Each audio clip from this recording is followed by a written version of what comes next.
The sun was melting into the earth, turning the sky into bruises of orange and red, as if even heaven couldn't bear to look at what the land had become. Wind whispered across the dry grass, carrying the scent of heat, horses, and something quieter, something desperate. Colt Maddox rode alone, the only motion in a place forgotten by map. His coat flapped behind him like the wings of a tired bird. Junebug, his loyal mare, carried them with quiet purpose, her hooves drumming a rhythm older than time. He hadn't planned to be here. This trail wasn't marked on any page and hadn't been ridden in years, but something had pulled him, something bone deep. It wasn't fate. Colt didn't believe in that. Not after the war. Not after everything he'd done to survive it. Maybe it was guilt. Maybe ghosts. Or maybe it was the wind, whispering in the cracks of his armor, asking if there was anything left of the man inside. Then came the sound. Not the cry of a coyote. Not the rustle of deer or the warning snarl of a rattler. It was a child's cry. No, too. Colt froze. Junebug twitched beneath him. The cries came again, high and thin, like paper tearing. He dismounted slowly, every muscle taut with something he didn't yet have a name for. His boots sank into the earth like he was stepping into a grave, and he followed the sound. They led him to a fence, weathered, splintered, still stained in places by what might have been old blood. And there, tied to the center post, was a woman. Her head hung forward, hair tangled in sweat and dust. A simple dress clung to her body, torn at the seams, dirt smudging what little dignity it had left. Rope bit into her wrists, cruel and deliberate. She wasn't struggling.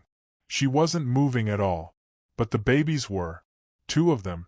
Little girls, no more than 5 months old, wrapped in thin cloth, lying on the ground beside her like discarded angels. One was wailing, fists in the air. The other whimpered like her breath was giving out. Colt stepped closer, and the woman stirred. Her face lifted slowly, like it hurt to move. Eyes met his, dark, wide, and rimmed in red. She didn't flinch, didn't speak, just watched him with the hollow look of someone who had expected the next man to hurt her. He didn't. He crouched, his shadow falling across her and the children. "I'm not here to harm you," he said softly. Still nothing. He reached for the rope. Her eyes followed his hands, but she didn't resist. The knot was thick, rough, dug deep into her skin. It took time, and he worked in silence. When it came free, her body swayed. He caught her gently, steadied her without asking. The babies cried louder now. "Can you move?" he asked. She nodded faintly, eyes already drifting toward her daughters.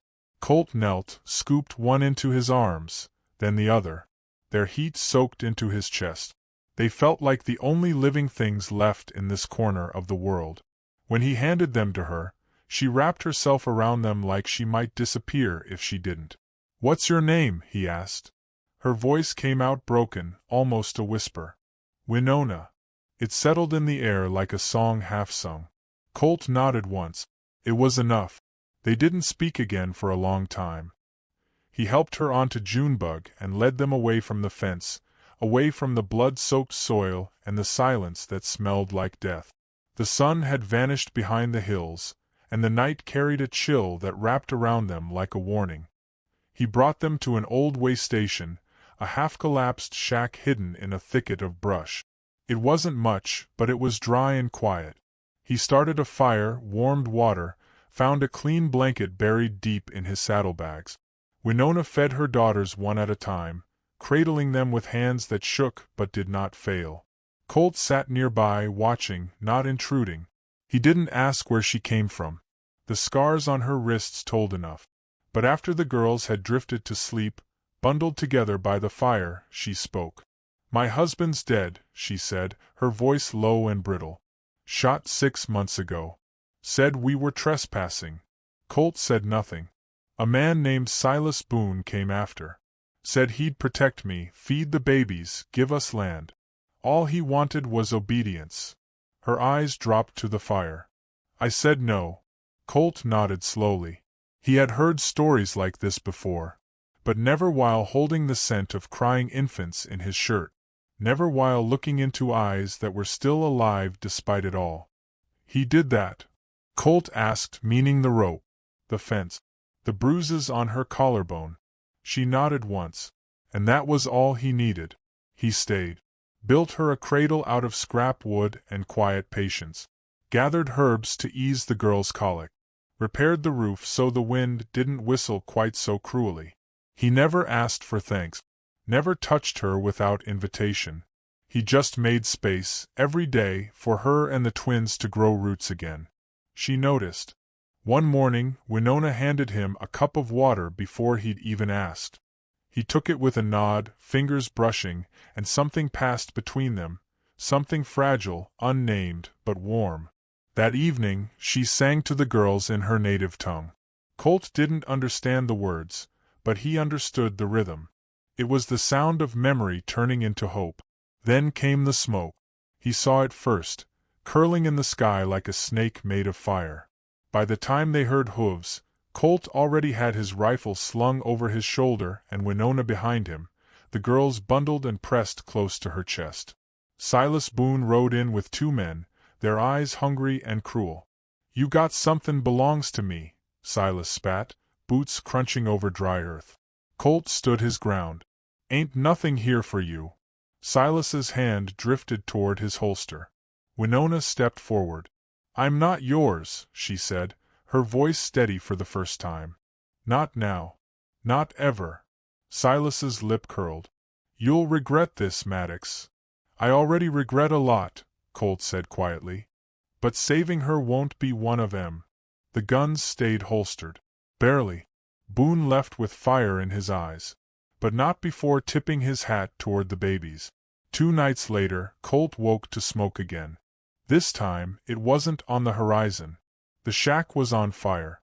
He bolted upright, flames licking at the roof beams, smoke curling like fingers. He found Winona already on her feet, clutching the girls, her face lit by terror and rage. Outside, Colt ordered, pulling his coat over them all. The door gave way with his shoulder. The night air swallowed them, cool and sharp. He placed the girls down on a blanket under the trees, wrapped tight, then turned back. Winona was gone. He spun. Saw her inside, coughing, crawling toward the back corner where a small bundle of feathers and cloth sat untouched. "My husband's braid," she gasped. "I can't leave it." Flames roared louder. Colt didn't argue. He went in. Heat wrapped around him like fists, but he found her, pulled her out just as the wall collapsed behind them. They rolled into the grass, breathless, coughing, but alive. Neighbors had seen the smoke. One of them, Nora Quinn, a weathered widow with kind eyes and no children, opened her door to them that night and never closed it again. In the weeks that followed, the fire gave way to gentler mornings. Colt and Winona found themselves waking in the same room, then the same bed, not because of lust, but because the nights were cold, and healing is quieter in company. Isla began to laugh. Luma took her first steps between Colt's boots. Every evening, Winona lit a small candle for the husband she had lost. Colt never asked her to stop. Then, one afternoon beneath a cottonwood tree, Winona placed a braid in Colt's hand. "For protection," she said. He gave her his mother's silver locket. Inside was a lock of Isla's hair. They were married with no priest, no guest. Just the sky and the dust and the wind as witness. Colt kissed her hand, not her lips. That came later, and quieter. Their story didn't begin with a spark. It began with a cry. And it never needed anything louder than that. If you ever find yourself in a place where the world forgets to be kind, listen closely. Sometimes, love arrives not as thunder, but as footsteps in the dirt, walking toward the sound of a child in need. And if you're lucky enough to be that stranger, don't walk away. Because maybe that's how healing begins. With a man who didn't mean to stay. And a woman who had forgotten she was still worthy of being loved.